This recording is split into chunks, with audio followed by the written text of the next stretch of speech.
We do not intend to hurt or affect the sentiments of any community, culture, religion, or any religious belief through this program. The only motive of this program is to highlight the facts on the basis of evidences collected from different sources. If this program affects or hurts the sentiments of any community, culture, religion, or any religious belief, it will be purely coincidental. इस कार्यक्रम के द्वारा हमारा उद्देश्य किसी जाति, संस्कृति, धर्म या धार्मिक मान्यता को ठेस पहुंचाना नहीं है। इस कार्यक्रम का उद्देश्य सिर्फ साक्ष्य और प्रमाणों के आधार पर सत्य को उजागर करना है, जो कि अलग अलग माध्यमों से जुटाए गए हैं। यदि इस कार्यक्रम के द्वारा किसी जाति, संस्कृति, धर्म या धार्मिक मान्यता को ठेस पहुंचती है तो ये सिर्फ एक इत्तेफाक होगा।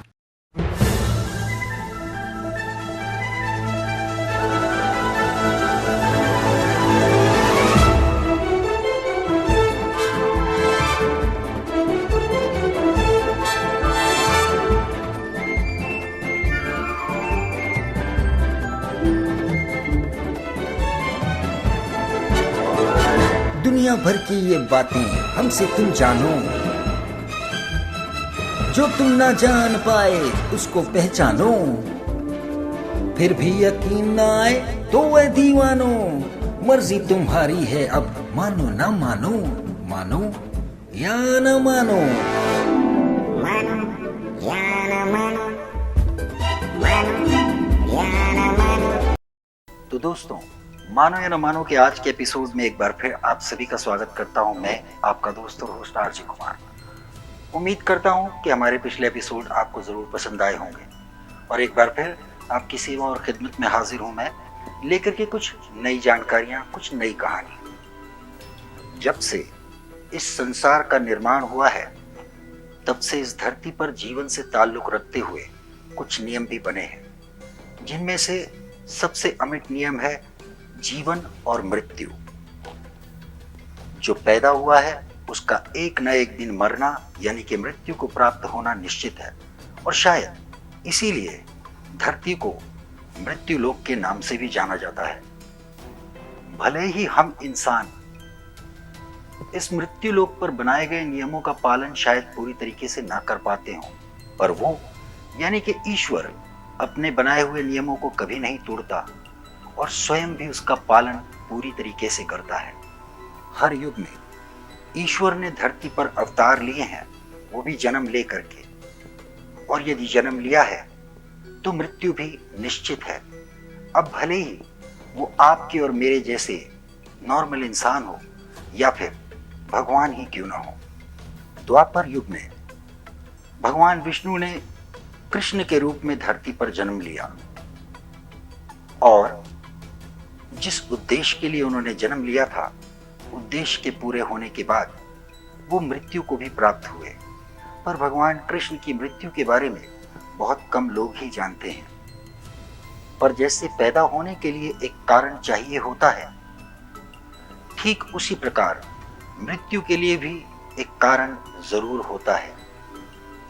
और इस मृत्यु लोक में दुख एक ऐसी चीज है जिससे अगर आज तक हम इंसान नहीं बच पाए तो वो ईश्वर यानी कि भगवान भी नहीं बच पाए।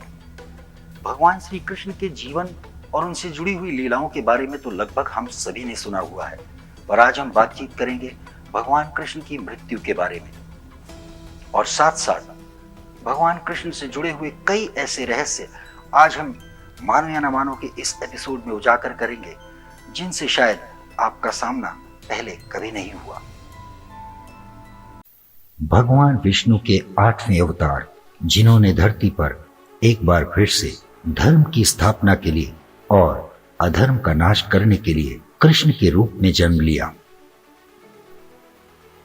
भगवान कृष्ण की सभी लीलाओं और जीवन चरित्र के बारे में तो लगभग सभी लोग जानते हैं, परंतु उनके जीवन के अंतिम चरण से लेकर उनकी मृत्यु तक के सफर की जानकारी अभी भी ज्यादातर लोगों को नहीं है। तो आइए आज मानो या न मानो में जानते हैं भगवान कृष्ण के जीवन के अंतिम वर्षों से लेकर उनकी मृत्यु के बारे में।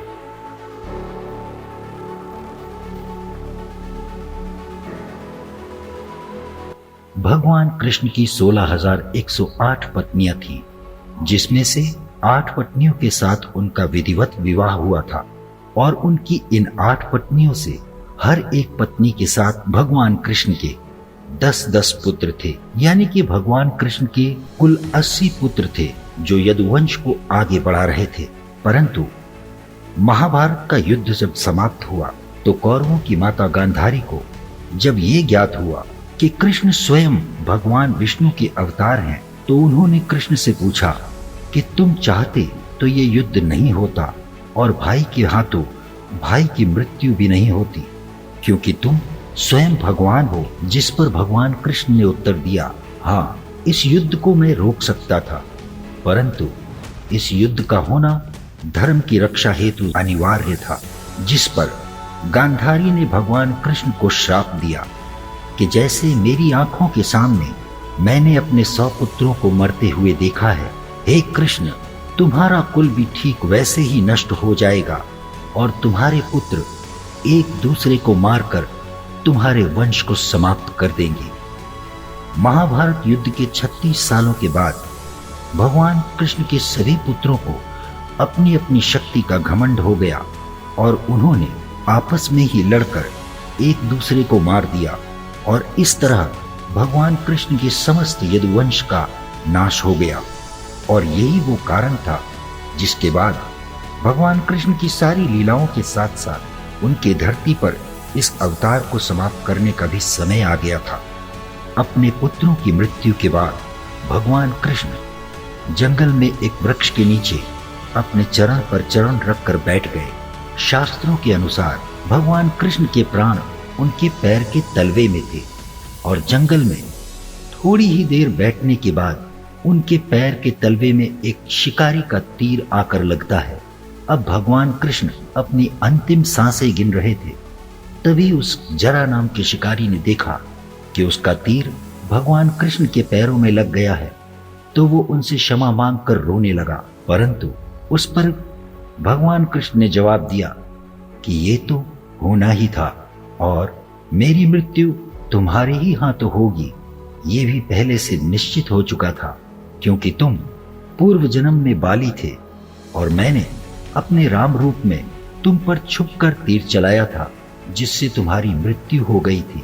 और तभी तुम्हारी पत्नी ने मुझे श्राप दिया था कि जब मैं धरती पर कृष्ण के रूप में अवतार लूंगा तब मेरे पति का तीर तुम्हारी मृत्यु का कारण होगा।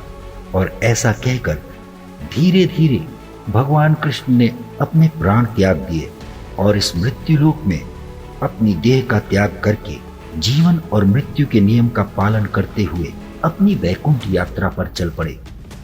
आज भी वो स्थान मौजूद है जहां अपने अंतिम क्षणों में एक वृक्ष के नीचे भगवान कृष्ण ने कुछ क्षण बिताए थे। आज भी वो स्थान मौजूद है जहां भगवान कृष्ण को जरा नाम के शिकारी का तीर उनके पैरों में आकर लगा था। और आज भी वो स्थान मौजूद है जहां द्वापर युग में विष्णु के 8वें अवतार कृष्ण ने ली थी अपनी अंतिम सांसें।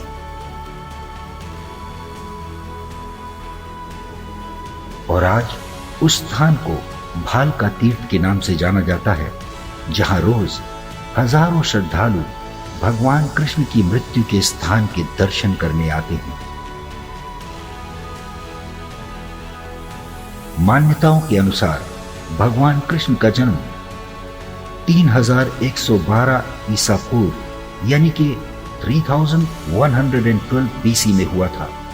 महाभारत युद्ध के समय भगवान कृष्ण की आयु यानी कि उम्र लगभग 56 वर्ष थी और महाभारत युद्ध के 36 सालों बाद भगवान कृष्ण 92वें वर्ष की आयु में मृत्यु को प्राप्त हुए। अभी तक आपने जाना कि भगवान कृष्ण की मृत्यु कैसे हुई, किन परिस्थितियों में हुई और किसने उन्हें मारा। पर अब आगे बढ़ते हैं। पर क्या भगवान श्री कृष्ण सच में मृत्यु को प्राप्त हो गए या अभी भी कुछ अनजाना और छुपा हुआ रहस्य है? यदि आप मुझसे ये सवाल पूछते हैं तो मेरा जवाब होगा कि हाँ, भगवान श्री कृष्ण आज भी इस धरती पर जीवित है। नहीं, मैं कोई मजाक नहीं कर रहा और ऐसा तो बिल्कुल भी मत सोचिएगा कि मैं कोई र्यूमर या अफवाह उड़ाने की कोशिश कर रहा हूँ। मैं जो भी बोल रहा हूँ वो पूरे होशो हवास में बोल रहा हूँ। जिसके प्रमाण, जिसके प्रूफ आज हम आपको देंगे मानो या न मानो के इस एपिसोड में। टेक्निकली और मेडिकली देखा जाए तो एक इंसान को तब मृत माना जाता है, मरा हुआ माना जाता है, जब उसकी हृदय गति रुक जाती है, यानी कि उसका दिल धड़कना रुक जाता है, उसकी हार्ट बीट्स रुक जाती हैं। पर यदि दिल धड़क रहा है तो फिर उस इंसान को मेडिकली मृत यानी कि मरा हुआ नहीं माना जा सकता। यह भी कहा और माना जाता है कि जब भी किसी की मृत्यु होती है, मृत्यु के बाद उसका अंतिम संस्कार होता है और उसके अंतिम संस्कार में उसके अवशेष जब पूरी तरीके से जल जाते हैं तो फाइनली इस बात को संसार मान लेता है कि हाँ, मरने वाला व्यक्ति इस संसार को छोड़ के जा चुका है। पर आप सोच रहे होंगे कि इन सब बातों का लेना देना भगवान श्री कृष्ण से किस प्रकार है। जी हाँ, लेना देना जरूर है, क्योंकि आज भी भगवान श्री कृष्ण का हृदय यानी कि उनका दिल यानी कि उनका हार्ट धड़क रहा है और जीवित अवस्था में है। अपनी मृत्यु से पहले भगवान कृष्ण ने यदुवंश की सारी स्त्रियों को पांडवों के बड़े भाई युधिष्ठिर के पास भेज दिया और ये भी कहा कि कुछ ही दिनों में द्वारका नगरी जल में समा जाएगी। जी हाँ, वो द्वारका नगरी आज भी पानी के नीचे द्वापर युग में कृष्ण की नगरी होने का प्रमाण बनकर समुद्र के नीचे मौजूद है। भगवान कृष्ण की मृत्यु के बाद मान्यताओं के अनुसार जब पांडवों को भगवान कृष्ण की मृत्यु की जानकारी मिली तो पांडवों ने स्वयं भगवान कृष्ण का अंतिम संस्कार किया। परंतु अग्नि को समर्पित होने के बाद जहां भगवान कृष्ण का सारा शरीर जलकर भस्म हो गया, वहीं भगवान कृष्ण का हृदय यानी कि उनके दिल को अग्नि भी नहीं जला पाई। और जब पांडवों ने देखा कि भगवान कृष्ण के हृदय को अग्नि भी नहीं जला पाई है तो उन्होंने उस हृदय को जल में प्रवाहित कर दिया। बहते बहते भगवान कृष्ण के हृदय ने एक लकड़ी के लट्ठे जैसा आकार ले लिया और बहकर दक्षिण भारत में भगवान कृष्ण का हृदय राजा इंद्रद्युम्न को मिला। राजा को जब इस हृदय की सच्चाई का पता चला, राजा इंद्रद्युम्न ने भगवान कृष्ण की मूर्ति बनवाकर उस हृदय को उसमें स्थापित करने का निर्णय लिया और स्वयं भगवान विश्वकर्मा मूर्तिकार का रूप धरकर उस मूर्ति को बनाने के लिए आए। उन्होंने लकड़ी से उस मूर्ति को बनाने की बात कही और ये भी कहा कि 21 दिनों तक इस कमरे के द्वार नहीं खुलने चाहिए। और भगवान विश्वकर्मा ने लकड़ी से भगवान कृष्ण की मूर्ति बनाना शुरू करी। परंतु कुछ दिनों बाद ही जब कमरे से कोई आवाज नहीं आई तो उसके द्वार खोल दिए गए और जैसे ही द्वार खुले वैसे ही भगवान विश्वकर्मा भी गायब हो गए। परंतु लकड़ी की वो मूर्तियां अधूरी रह गई और राजा ने उन अधूरी मूर्तियों को ही मंदिर में स्थापित करवा दिया, जिनमें से एक मूर्ति भगवान कृष्ण की, दूसरी मूर्ति बालभद्र यानी कि बलराम की और तीसरी मूर्ति सुभद्रा की है। और भगवान कृष्ण की मूर्ति में ही स्थापित करा गया उनका वो हृदय जो आज भी धड़कता है। हर 12 सालों में एक बार पूरे जगन्नाथपुरी की सारी रोशनी, सारे चिराग, सारी इलेक्ट्रिसिटी बंद कर दी जाती है और गुप्त अंधेरा रखा जाता है। और इसी अंधेरे में पुरानी मूर्तियों को हटाकर लकड़ी की नई मूर्तियां रखी जाती हैं। और इसी अंधेरे में एक पुजारी जिसकी आंखों पर पट्टी बंधी होती है और हाथ पर भी कपड़े बंधे होते हैं, वो स्वयं अपने हाथ से भगवान कृष्ण के उस हृदय को पुरानी मूर्ति में से निकालकर नई मूर्ति में रखता है। और ऐसा कहा जाता है कि जिस वक्त इस हृदय को नई मूर्ति में रखा जा रहा हो उसे किसी को भी नहीं देखना चाहिए। उससे देखने वाले के साथ में अप्रिय घटनाएं हो सकती हैं और संसार में भी प्रलय आ सकता है। इसीलिए समस्त जगन्नाथपुरी शहर में हर 12 साल में एक बार सारी इलेक्ट्रिसिटी को बंद कर दिया जाता है, जब खास तौर से नई मूर्तियां लाई जाती हैं और पुरानी मूर्ति से नई मूर्ति में भगवान कृष्ण के हृदय को रखा जाता है। उस हृदय को रखने वाले पुजारियों की आंख पर पट्टी बंधी होती है, हाथ पर कपड़े लपेटे होते हैं ताकि उसका स्पर्श न कर पाए। पर उनका कहना है कि जब भी वो उस हृदय को उठाते हैं तो वो जोर से धड़कता हुआ महसूस होता है। और यदि आज तक भगवान कृष्ण का हृदय धड़क रहा है तो संपूर्ण रूप से इस बात को माना नहीं जाता कि सच में भगवान कृष्ण की मृत्यु हो गई। यदि उनके शरीर का एक अंग आज भी जीवित अवस्था में है तो ये इस बात के संकेत है कि आने वाले समय में इस हृदय का इस्तेमाल किसी न किसी उद्देश्य हेतु जरूर होगा। और इसके साथ साथ ये भी प्रमाणित होता है कि भले ही संसार को छोड़ के चले गए भगवान श्री कृष्ण, पर यदि उनके शरीर का एक अंग अभी तक जीवित है तो कृष्ण भी जीवित है।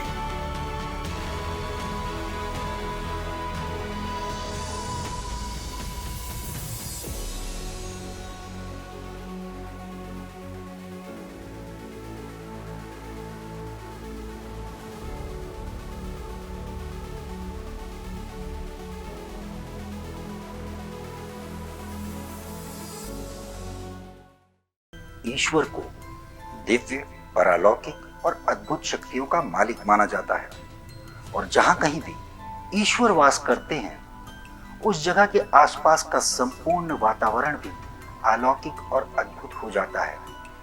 इतना अद्भुत, इतना रहस्यमय कि साइंस की समझ के बाहर हो जाता है और साइंटिस्ट भी इस रहस्य को समझने में नाकाम हो जाते हैं। तो ऐसी ही जानकारी अब आगे देते हैं आपको। भारत आज तेजी से तरक्की करता हुआ देश, तो वहीं दूसरी ओर भारत अपने धर्म, संस्कृति और उनसे जुड़े अनेकों रहस्यों और अलौकिक शक्तियों के लिए भी जाना जाता है।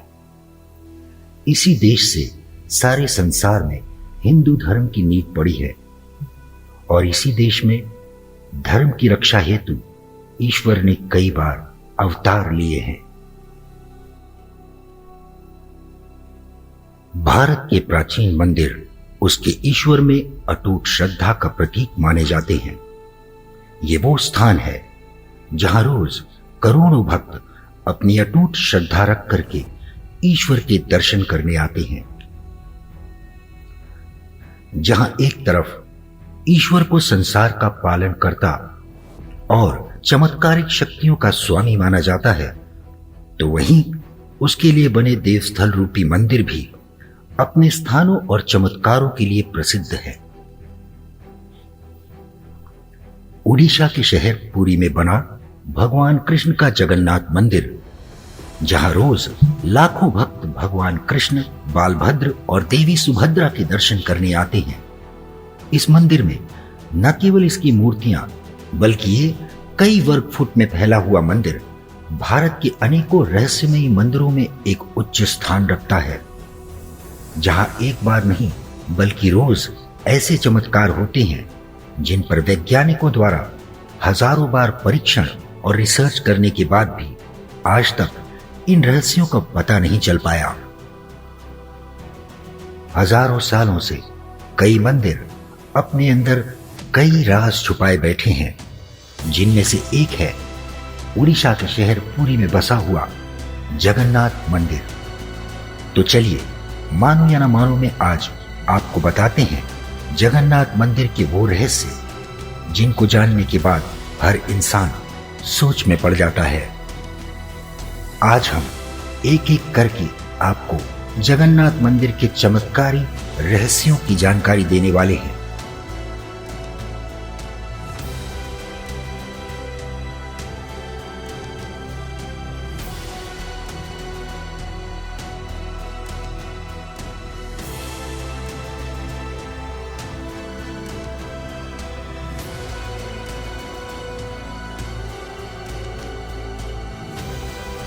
सबसे पहली जानकारी जगन्नाथ मंदिर के बारे में यह है कि यहाँ पर सिर्फ और सिर्फ हिंदुओं को ही प्रवेश मिलता है।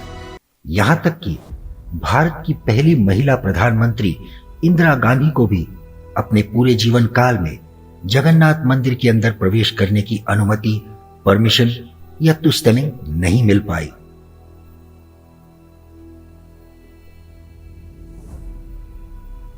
अब चलते हैं जगन्नाथ मंदिर के एक अनोखे रहस्य की ओर।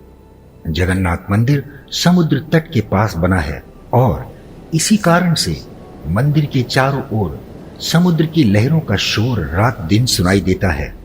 मंदिर के मुख्य द्वार के बाहर खड़े होकर विशाल समुद्र की लहरों का शोर साफ साफ सुनाई देता है, परंतु जैसे ही यहां आने वाले भक्त अपना पहला चरण मंदिर के अंदर रखते हैं तो रहस्यमय तरीके से समुद्र की लहरों की आवाज बंद हो जाती है और वातावरण अपने आप शांत हो जाता है और वापस मुख्य द्वार के बाहर चरण रखते ही समुद्र की कल कल करती लहरों की आवाज फिर से सुनाई देने लगती है, जिसके सही कारण का पता तो बड़े बड़े वैज्ञानिक भी नहीं लगा पाए। इस मंदिर का अगला रहस्य, जिसका संबंध इस मंदिर की भूमि से नहीं बल्कि इस मंदिर के ऊपर आकाश से है। यूं तो मंदिरों के आसपास पक्षियों के झुंड दिखाई दे ही जाते हैं, परंतु इस रहस्यमयी जगन्नाथ मंदिर के ऊपर से किसी भी पक्षी को उड़ते नहीं देखा गया है, जो अपने आप में एक रहस्य बना हुआ है। और इसीलिए भारत सरकार के आदेशों से इस मंदिर के ऊपर से एरोप्लेन्स, हवाई जहाज का उड़ना भी प्रोहिबिटेड, वर्जित यानी कि फरबोदन है। इस मंदिर के ऊपर से पक्षी क्यों नहीं उड़ते, ये आज तक सारे संसार के लिए एक रहस्य बना हुआ है। इस मंदिर का एक और रहस्य छिपा है इस मंदिर के शिखर यानी कि टॉप पर लगा हुआ ध्वज, फ्लैग यानी कि झंडा। इस मंदिर का ध्वज रोज बदला जाता है और ऐसी मान्यता है कि यदि एक दिन इस झंडे को नहीं बदला गया तो मंदिर को 18 वर्षों के लिए बंद करना पड़ेगा। जगन्नाथ मंदिर का ये ऊंचाई पर फहरता हुआ झंडा भी वैज्ञानिकों यानी कि साइंटिस्ट के लिए अनोखी पहेली बना हुआ है, क्योंकि ये झंडा हवा के विपरीत यानी कि हवा के उल्टी दिशा में, हवा के उल्टे डायरेक्शन में फहरता है। वैसे आमतौर पर दिन में हवा समुद्र से धरती की ओर चलती है और शाम को धरती से समुद्र की तरफ, और इन दोनों ही समय में ये झंडा समुद्र से आती हवा के समय समुद्र की तरफ और शाम को धरती से समुद्र की तरफ चलती हुई हवा के बिल्कुल विपरीत फहरता है, जिसके पीछे छिपे रहस्य को आज तक कोई भी जानने में असमर्थ रहा है। जगन्नाथ मंदिर का अगला रहस्य है इस मंदिर के शिखर पर लगे हुए झंडे के नीचे बना हुआ सुदर्शन चक्र। जी हां, इस मंदिर के झंडे के ठीक नीचे सुदर्शन चक्र लगा हुआ है और यह सुदर्शन चक्र भी आज तक एक अनजाना रहस्य बना हुआ है। इस सुदर्शन चक्र को किसी भी ओर से देखने पर यह आपकी ही ओर घूमा हुआ दिखाई देता है, चाहे पूर्व हो या पश्चिम, उत्तर हो या दक्षिण, कहीं से भी देखने पर यह देखने वाले को अपनी ही तरफ घूमा हुआ दिखाई देता है, जो अपने आप में एक रहस्य और आश्चर्यजनक चमत्कार से कम नहीं माना जाता। जगन्नाथ मंदिर का अगला रहस्य, जिसका संबंध है इस मंदिर में बनने वाले प्रसाद रूपी भोजन से। जगन्नाथ मंदिर में बटने वाले प्रसाद रूपी भोजन और उसे तैयार किए जाने का तरीका भी साइंस के लिए आज तक एक पहेली और चुनौती बना हुआ है। इस भोजन को मंदिर के ब्राह्मणों द्वारा तैयार किया जाता है और भोजन को मिट्टी के मटकों में तैयार किया जाता है। एक के ऊपर एक 7 मटके रखे जाते हैं जिनमें भोजन तैयार किया जाता है, और यदि मटके एक के ऊपर एक रखे जाएं तो अग्नि के ताप से सबसे पहले नीचे रखे मटके का भोजन तैयार होना चाहिए, पर जगन्नाथ मंदिर की रसोई में ऐसा नहीं होता, क्योंकि यहां चमत्कारी रूप से सबसे ऊपर रखे मटके का भोजन पहले पककर तैयार होता है, फिर एक एक करके नीचे रखे मटकों का भोजन तैयार होता है और सबसे आखिर में सबसे नीचे रखे हुए मटके का भोजन तैयार होता है। प्रसाद रूपी भोजन पकने की इस विधि के द्वारा रोज साइंस को चुनौती दी जाती है और ये भी आज तक एक रहस्य बना हुआ है। जगन्नाथपुरी मंदिर में रोज हजारों भक्त और श्रद्धालु आते हैं, पर यहां पर बनने वाला प्रसाद कभी भी कम नहीं पड़ता। चाहे एक दिन में हजारों या लाखों लोग क्यों ना आ जाएं, सबके लिए प्रसाद बराबर मिलता है और ठीक मंदिर बंद होने के समय पर रहस्यमय तरीके से प्रसाद खत्म भी हो जाता है। जगन्नाथ मंदिर अपने अंदर और न जाने कितने रहस्य चमत्कार छुपाए हैं, ये जान पाना तो मुश्किल है और उतना ही मुश्किल है इस मंदिर के शिखर की छाया को ढूंढ पाना, क्योंकि आज तक चाहे ऊपर से या नीचे खड़े होकर इस भव्य मंदिर के शिखर की छाया यानी कि शैडो किसी को भी नहीं दिखाई पड़ी है।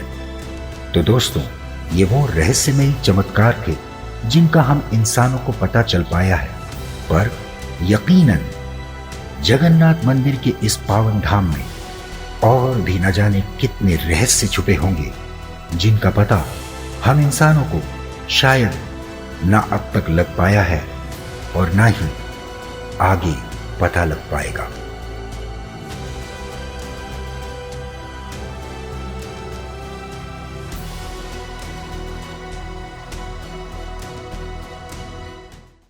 तो दोस्तों, उम्मीद करते हैं कि मानो या न मानो का आज का एपिसोड भी आपको जरूर पसंद आया होगा। इस वादे और इस विश्वास के साथ में कि अगले एपिसोड में मैं आपका दोस्त और होस्ट आरजे कुमार फिर से आपकी खिदमत और सेवा में आऊंगा कुछ नई जानकारियां लेकर के मानो या न मानो के अगले एपिसोड में। तब तक के लिए please do take care of yourself and bye bye.